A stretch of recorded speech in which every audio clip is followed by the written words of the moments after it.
មានពេលខ្លះអ្នករស់នៅរាល់ថ្ងៃរហូតភ្លេចថា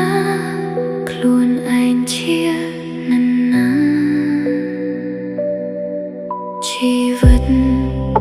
ធ្វើឲ្យអ្នកផ្លាស់ប្ដូរការងារមនុស្សនិងបញ្ហាជាច្រើនធ្វើឲ្យអ្នករត់រហូតភ្លេចខ្លួនអ្នកញញឹមតែបេះដូងអ្នកយំអ្នកនៅជាមួយមនុស្សជាច្រើនតែមានអារម្មណ៍ឯកោអ្នកប្រឹងរត់ប្រឹងផ្លាស់ប្ដូររហូតបាត់បង់ខ្លួនឯងរហូតមិនដឹងថាខ្លួនឯងចង់បានអ្វី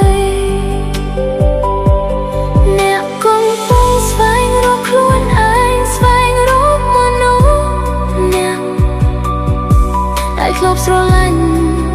ការរស់នៅ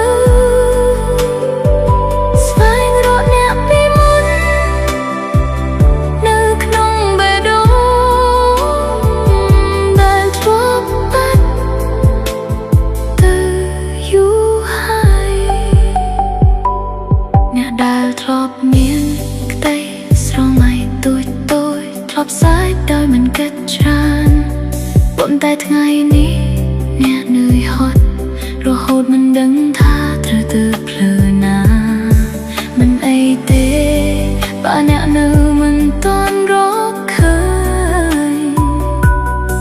មិនអីទេ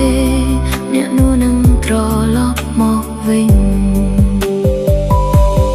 ការដែលអ្នកស្វែងរកខ្លួនឯងមិនមែនដើម្បីក្លាយជាអ្នកថ្មី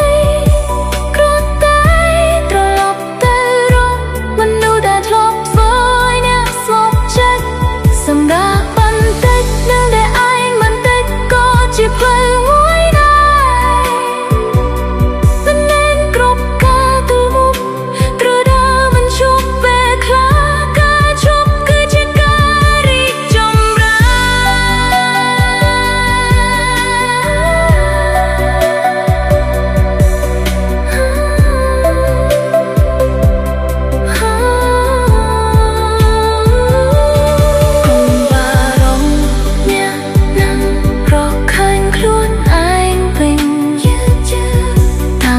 វេលា